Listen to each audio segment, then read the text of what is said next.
আসসালামু আলাইকুম। আজ প্রায় ২ কেজি মাংসের পুরান ঢাকার স্টাইলে গরুর গোশের কালিয়া তৈরি করব। এজন্য পাতিলে আমি দিয়ে দিচ্ছি তেল। এখানে যেহেতু আমি ২ কেজি মাংস রান্না করব, তেলের পরিমাণটা এখানে ২ কাপ পরিমাণ। তেলের মধ্যে একটু বড়, বড় করে কেটে আলুটা ভেজে উঠিয়ে রাখবো। এবার ওই তেলের মধ্যে দিয়েছি কিছু গরম মসলা। গরম মসলা থেকে যখন একটি সুঘ্রাণ বেরিয়ে আসবে, সেই পর্যায়ে এখানে দিতে হবে পেঁয়াজ কুচি। এখানে আমি ৪ কাপ পরিমাণ পেঁয়াজ কুচি দিয়েছি। পেঁয়াজটা যখন খুব ভালো মতো বেরেস্তা হয়ে যাবে, সেই পর্যায়ে এখানে দিতে হবে পানি। আমি আগেই বলেছি এটা আমি পুরান ঢাকা স্টাইলে গরুর মাংসের কালিয়া তৈরি করছি। এই রান্নাতে পেঁয়াজটা এইভাবে বেরেস্তা করেই নিতে হবে। এবার এর মধ্যে আমি দিয়েছি আদা রসুন বাটা, শুকনো মরিচ বাটা, জিরা বাটা। এই ৩ টা বাটা মসলা, সেই সাথে দিয়েছি এখানে শুকনো মরিচের গুঁড়া ২ টেবিল চামচ পরিমাণ, ধনিয়া গুঁড়া ২ টেবিল চামচ পরিমাণ, লবণ পরিমাণ মতো, হলুদ ১ টেবিল চামচ পরিমাণ। এবার মাংস দিয়ে খুব ভালোভাবে নেড়ে ঢাকা দিয়ে পানি উঠে আসা পর্যন্ত রান্না করে নিব। আমি এখন পর্যন্ত এখানে কোনো রকম পানি ব্যবহার করিনি। মাংস থেকে যে পানিটা বের হয়েছে, ওই পানিতেই মাংসটা ভালো মতোই সিদ্ধ হয়ে যাবে। এরপরে সামান্য পানি ব্যবহার করলে সম্পূর্ণ রান্না তৈরি হয়ে যাবে। যে পানিটা বের হয়েছে, ওই পানিটা যদি সম্পূর্ণ মাংসটা খুব ভালোভাবে কষিয়ে নেওয়া যায়, তাহলে মাংসের টেস্টটা খুবই ভালো আসে।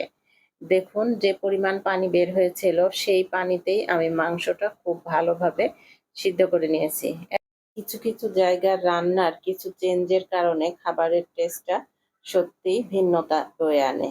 যেমন এই খাবারটা পুরান ঢাকা স্টাইলে আমি আজ তৈরি করেছি। এখানে ছোট, ছোট টিপস যদি লক্ষ্য করা যায়, তাহলে রান্নাটা সত্যিই চমৎকার হয়।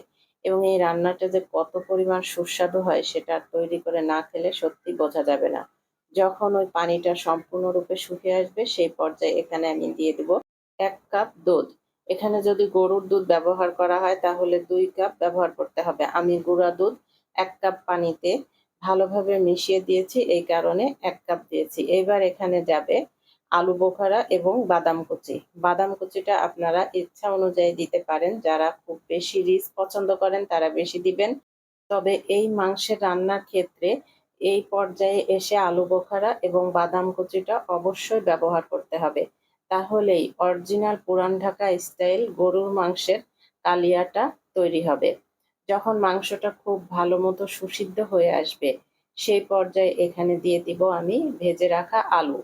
আলুর সাথে আমি পরিমাণ মতো গরম পানি দিয়ে খুব ভালোভাবে সিদ্ধ করে নিয়েছি। এরপরে শেষের দিকে এখানে দিয়েছি কাঁচা মরিচ এবং জিরা গুঁড়া, সাথে আছে গরম মসলার গুঁড়া। রান্নাটা শেষের দিকে এতটাই ফ্লেভারফুল হয় যে আপনি আর বসে থাকতে পারবেন না, মনে হবে এখনই খেয়ে নিই। তৈরি হয়ে গেল দারুণ মজাদার পুরান ঢাকার স্টাইলে আলু দিয়ে গরুর মাংসের কালিয়া।